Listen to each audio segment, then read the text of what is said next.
Hi hello welcome to GRTV. మీ ఎదుగుదల కోసం నన్ను వాడుకోవద్దు, పవన్ ఘాట్ కామెంట్స్.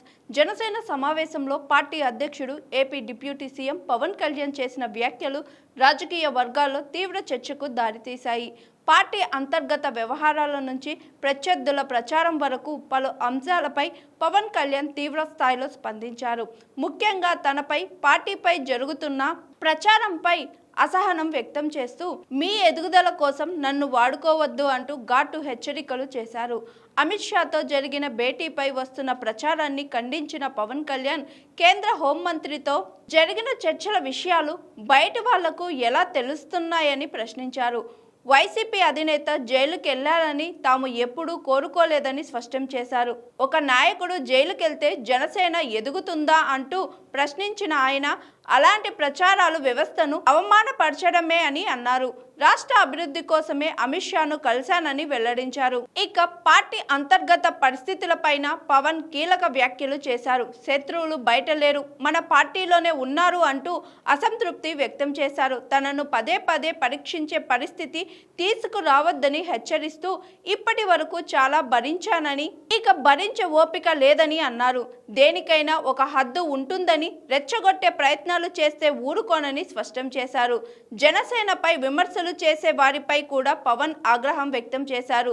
దారిన పోయే వాళ్ళు కూడా జనసేనపై రాళ్లు వేస్తున్నామంటే చూస్తూ ఊరుకోను అంటూ ఘాటుగా స్పందించారు.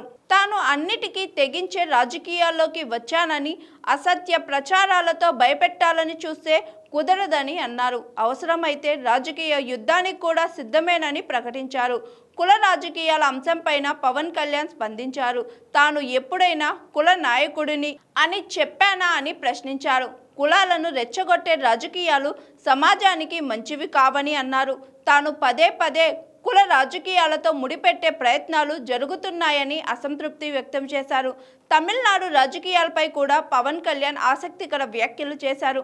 అక్కడి రాజకీయాలు ఎంతో సాఫీగా సాగాయని, తనకు అసూయ కలిగేంతగా వ్యవస్థ పనిచేసిందని అన్నారు. అక్కడ నటుడు కటౌట్లు పెట్టుకుంటే సీఎం అయ్యారు, కానీ నేను ఈ స్థాయికి రావడానికి 12 ఏళ్లు పట్టింది అంటూ వ్యాఖ్యానించారు. పార్టీ వ్యవస్థ సరైన సంకేతాలు ఇచ్చిన పవన్ జనసేనను తనకు నచ్చిన విధంగా ముందుకు తీసుకెళ్తున్నానని అన్నారు.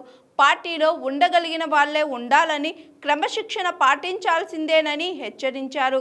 నాయకత్వాన్ని ప్రశ్నించడం కంటే పార్టీ ఆదేశాలను అమలు చేయడంపైనే దృష్టి పెట్టాలని కార్యకర్తలకు సూచించారు.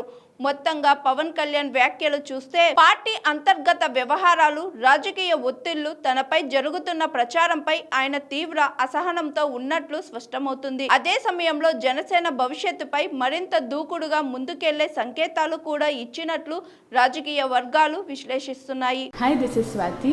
లైక్ చేయండి, షేర్ చేయండి, కమెంట్ చేయండి అండ్ సబ్స్క్రైబ్ చేయండి జిఆర్టీవీ.